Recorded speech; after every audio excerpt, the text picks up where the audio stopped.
اعوذ باللہ السمیع العلیم من الشیطان الرجیم من حمزہ ونفخہ ونفثہ بسم اللہ الرحمن الرحیم ربی یسر ولا تعسر وتمم بالخیر ربی زدنی علما ومن یکسب اثما فانما یکسبہ علی نفسہ وکان اللہ علیما حکیما ومن یکسب خطیئۃ او اثما ثم یرمی بہ بریئا فقد احتمل بہتانا واثما مبینا۔ آیت نمبر 11 اور 12 ہے، 111 112 ہے، سورہ نساء 5واں سپارہ، ترجمہ ابن کثیر سے ہے۔ اور جو شخص کوئی گناہ کرتا ہے تو بے شک اس کی یہ کمائی اسی کے لیے وبال ہوگی، اور اللہ خوب جاننے والا بہت حکمت والا ہے۔ اور جو شخص کوئی خطا یا گناہ کرتا ہے پھر کسی بے گناہ پر اس کا الزام لگا دیتا ہے تو ایسا کر کے وہ ایک بڑے بہتان اور کھلے گناہ کا بوجھ اٹھاتا ہے۔ کسبہ، کسب کا لفظ کسی شخص کے اس فعل پر بولا جاتا ہے یا استعمال کیا جاتا ہے جس سے اسے کوئی نفع یا نقصان حاصل ہو، کوئی فائدہ پہنچے یا کوئی نقصان اٹھانا پڑے۔ خطیئۃ اور اثمن، خطا اردو میں بھی بولتے ہیں، خطا کہتے ہیں غلطی کو، یعنی غلطی سے کوئی کام ہو جائے، کوئی بھی یعنی غلطی ہو جائے تو اسے یعنی خطا کہتے ہیں۔ اور اثمن کسے کہتے ہیں، ان دونوں کو سمجھ لیجئے پہلے۔ یعنی غیر ارادی طور پر کسی جرم کا ارتکاب ہو جانا، کوئی خطا ہو جانا، مطلب غیر ارادہ نہیں تھا لیکن غلطی سے ہو گیا، ٹھیک ہے، تو اس گناہ کو خطا کہتے ہیں جو غلطی سے یعنی بغیر ارادے کے ہو جائے۔ اور اس کے برعکس اور اثمن وہ گناہ ہے جو ارادی طور پر کیا جائے، ٹھیک ہے۔ اور ایک بات اور یاد رکھنے کی ہے کہ ایک خطا انسان سے ہو جائے، یعنی غلطی سے کوئی غلطی ہو جائے، غلطی سے کوئی گناہ ہو جائے اور پھر اس پر کیا ہو، پھر اس پر یعنی اڑ جائے، اس پر ضدی ہو جائے، اسی کو ڈیفینڈ کرنے لگ جائے تو اب وہ غلطی نہیں رہتی، خطا نہیں رہتی، پھر وہ اسم میں تبدیل ہو جاتی ہے۔ اور ایک چیز یہ بھی ہے کہ خطا تو ہوئی، غلطی تو ہوئی تو انسان نے توبہ کر لی، ایک تو توبہ کا دروازہ ہے، لیکن ایک یہ ہے کہ خطا ہو گئی، اب کیا کیا، اپنے آپ کو صحیح ثابت کرنے کے لیے، اپنے آپ کو پارسا ثابت کرنے کے لیے، بے گناہ ثابت کرنے کے لیے اس غلطی کو کسی اور پر الزام لگا دیا، ٹھیک ہے۔ یہ ہے نا کہ دیکھیں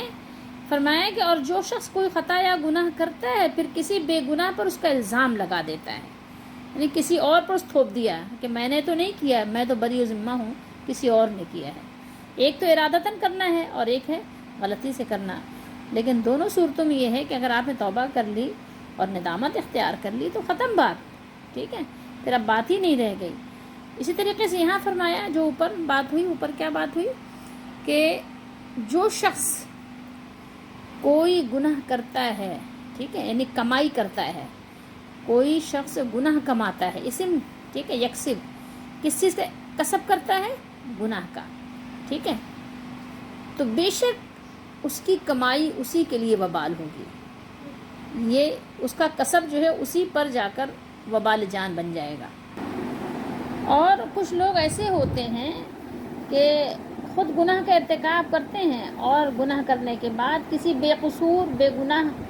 کو اس میں کیا کرتے ہیں، شامل کر لیتے ہیں، اس پر الزام لگاتے ہیں، تو یہ بہت بڑا گناہ ہے، بلکہ یہ بہتان کے درجے پہ پہنچ جاتا ہے۔ تہمت،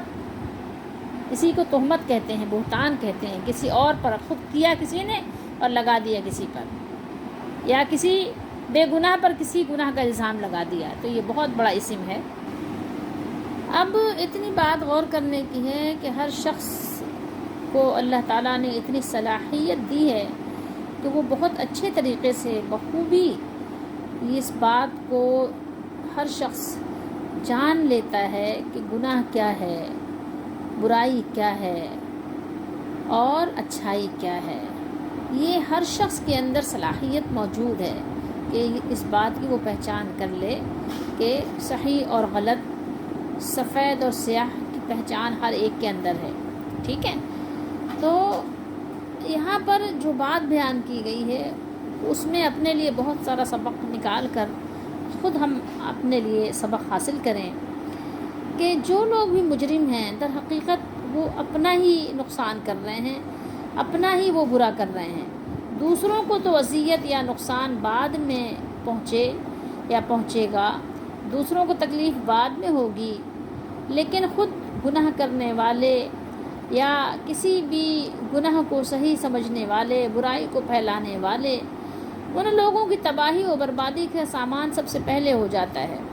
آپ دیکھ لیں دنیا میں بہت ساری چیزیں آپ کو مثالیں مل جائیں گی، ٹھیک ہے؟ تو جس شخص کو اپنا مفاد عزیز ہو، اپنا فائدہ مقصود ہو، جو شخص چاہتا ہو کہ میں دنیا اور آخرت میں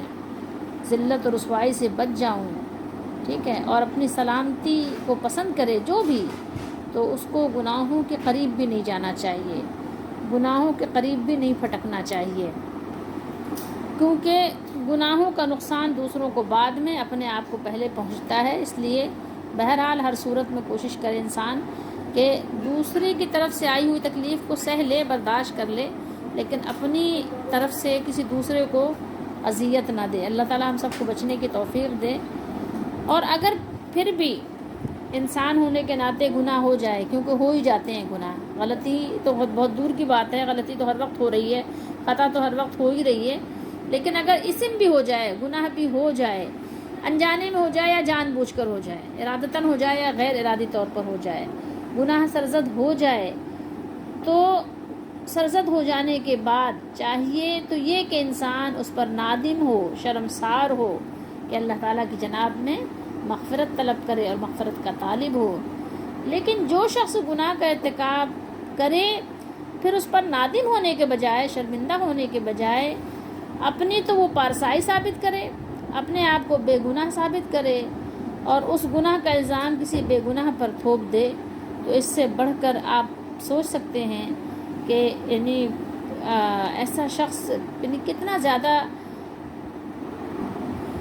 بے باک ہوگا، یا کتنا زیادہ اللہ تعالیٰ سے بے خوف ہوگا، یا کتنا زیادہ آخرت سے بے فکر ہوگا، کہ اس کا اندازہ تو کوئی لگا ہی نہیں سکتا، ٹھیک ہے؟ یعنی اس کی فطرت آپ سمجھ سکتے ہیں کہ مسخ ہو چکی ہے، بگڑ چکی ہے، دل خراب ہو چکا ہے۔ ایسے شخص نے اپنے آپ کو دوہرے گناہ کا مجرم بنا دیا ہے۔ ایک تو یہ کہ گناہ کیا ہے اور اس سے توبہ نہیں کر رہے ہیں، اور دوسرا یہ کہ بہتان لگا رہے ہیں دوسروں پر، اپنے گناہ کی سزا دوسروں کو دے رہے ہیں، ٹھیک ہے؟ تو ایسے لوگ دوہری سزا کے مجرم ہیں، گناہ بھی کیا اور گناہ کا الزام دوسروں پر لگا دیا۔ اب آپ پھر سے اس کا ترجمہ پڑھیے، پھر آپ کو اندازہ ہوگا کہ کیا اللہ نے بیان کیا ہے۔ جو اللہ نے بیان کیا ہے، یہ معاملات اگر آپ غور کریں تو ہر گھر میں ہو رہے ہیں۔ کیا فرمایا اللہ نے؟ اور جو شخص ومن یکسب، کوئی گناہ کرتا ہے